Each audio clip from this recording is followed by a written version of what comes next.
Opa, galera, tudo bem? Aqui quem fala é o Iago.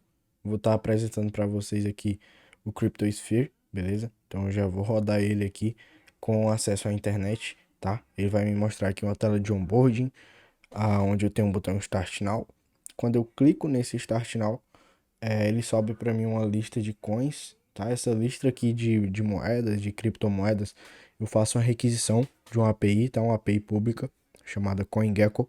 Nessa API aqui, nessa daqui não, nessa daqui de baixo, nessa rota aqui, eu busco, né, search barra trendings, ele vai me retornar as trending coins, eu faço o mapper, tá, para o meu modelo remoto que eu tenho lá na minha aplicação, vou mapeando todas as informações, pego a imagem todo direitinho, só que vocês podem ver aqui que o preço ele vem em Bitcoin, tá, e aqui no meu aplicativo eu mostro bonitinho em dólar, tá, o equivalente em dólar.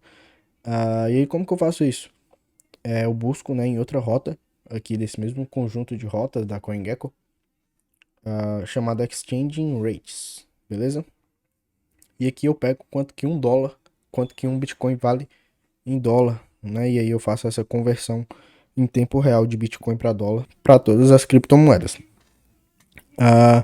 Beleza, essa lista aqui ela tem uma característica muito legal, que quando eu acesso o meu app sem internet, após ter acessado com internet, ele vai fazendo um gerenciamento de cache de hora em hora. Então, eu fiz uma requisição, o cache está vazio, eu preencho o meu cache com essas informações e depois de uma hora, quando eu fizer uma nova requisição, ele vai atualizando o meu cache de hora em hora, né? Ele vai resetando o cache de hora em hora. E aí, beleza, vamos mostrar isso, né? Ó, quando eu rodo o app, dessa vez sem acesso à internet, ele me diz aqui, né, ó, que teve um erro de conexão e essa lista tá na memória interna e me diz a data e a hora que esse cache foi salvo, beleza? Então aqui, ó, eu não deixo o meu usuário sem ver, tá, as coins, ele vai ver ali as coins mais atualizadas no cache, beleza? Esse é o meu fallback secundário.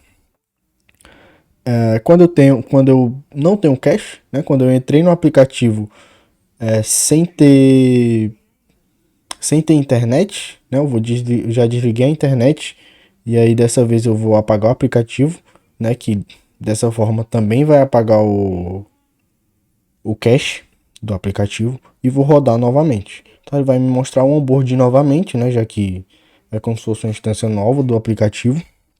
Então eu vou dar um start now aqui novamente e aqui ele me mostra o meu terceiro fallback, tá? Que aí é uma mensagem de erro, beleza? Quando ele não consegue fazer a requisição e não tem acesso ao cache, né, o cache está vazio, ele mostra essa mensagem de erro. Tranquilo?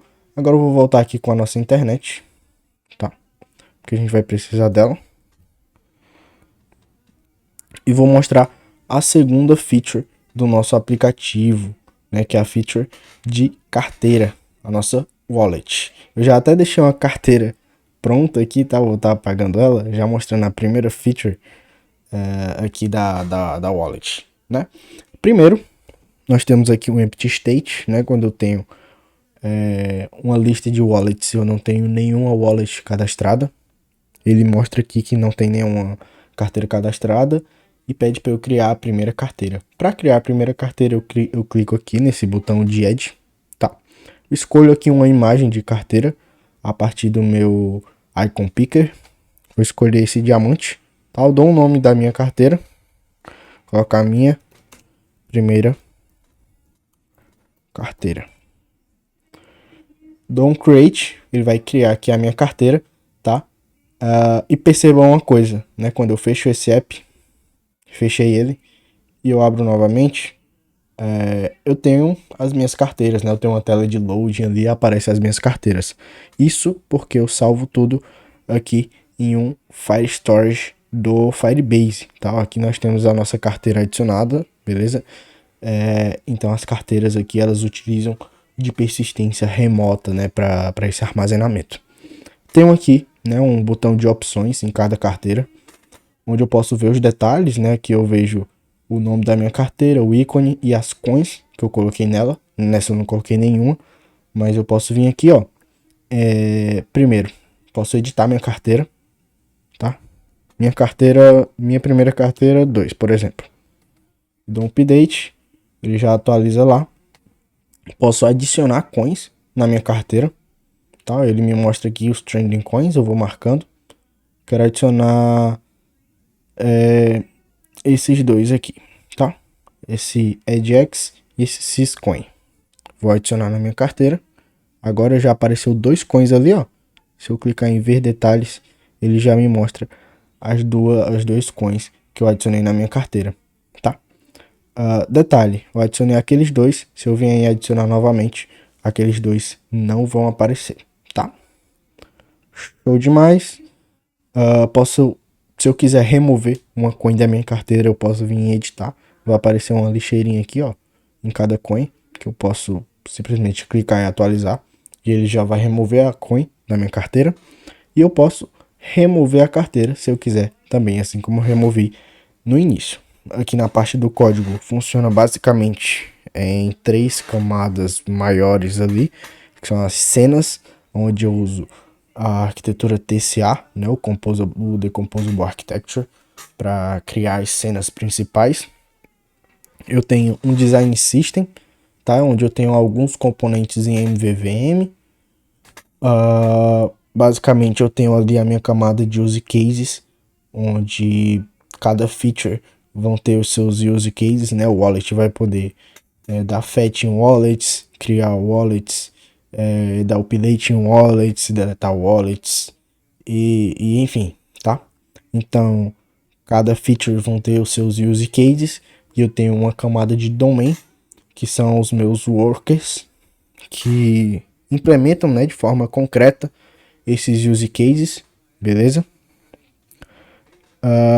E uma coisa muito legal, né, que eu separo os modelos, tá certo? Então eu tenho os meus modelos remotos, né, que são os modelos que conformam ali com o protocolo Decodable, que eu faço o mapper, né, da API para esse modelo. É uma coisa que muda bastante, então eu considero muito importante separar bem esses modelos, tá? Eu tenho remoto, que, enfim, normal dele sempre tá mudando, então se ele mudar, quando mudar, vai quebrar apenas aqui no cenário remoto.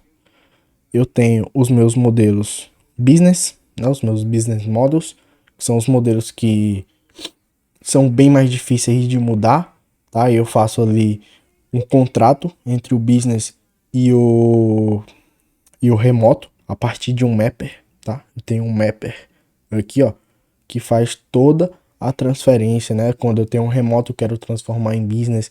Quando eu tenho um business e quero transformar em displayed, né? O displayed é o modelo que ele vai conformar com os protocolos referentes ao design, ao framework de interface, né? Que no caso aqui, os meus displayed models conformam com protocolos como Equatable e Identifiable, né, que são usados lá no SwiftUI.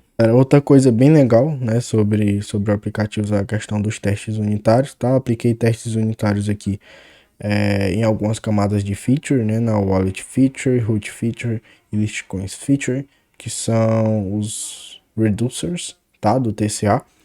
Então apliquei nessa camada e apliquei testes em uma camada lá da domain, que é o Cache Manager, tá? Então a questão do cache tá toda coberta por testes. Se a gente for aqui, ó, no coverage, tá, do projeto em si, nós temos ali algumas dependências, mas do projeto em si, o projeto tem 37%, tá, de coverage, de cobertura por código, tá? Foi um tanto aí que deu para fazer nesses 7 dias. Legal. E beleza, galera. Um outro fato interessante, né? Outra coisa legal aqui sobre o aplicativo é que, como eu uso o Firebase, preciso de algum identificador do usuário para estar atrelando essa carteira exclusivamente para ele, né? E como que isso acontece? Lá no nosso onboarding, assim que o onboarding aparece e o usuário clica no botão Start Now, eu gero aqui no aplicativo eu cadastro, né, no user defaults, dizendo que o usuário passou da primeira sessão, mas eu também crio um token lá no keychain do aplicativo, do smartphone, certo? Do iPhone. E esse token vai ser o identificador de cada usuário, beleza? Então, nesse caso aqui, ó, o token cadastrado no keychain desse smartphone seria o título do documento, né, o ID do documento. Não, perdão, na verdade seria a propriedade owner de cada carteira, beleza? Então, a propriedade owner de cada carteira seria o ID cadastrado no keychain.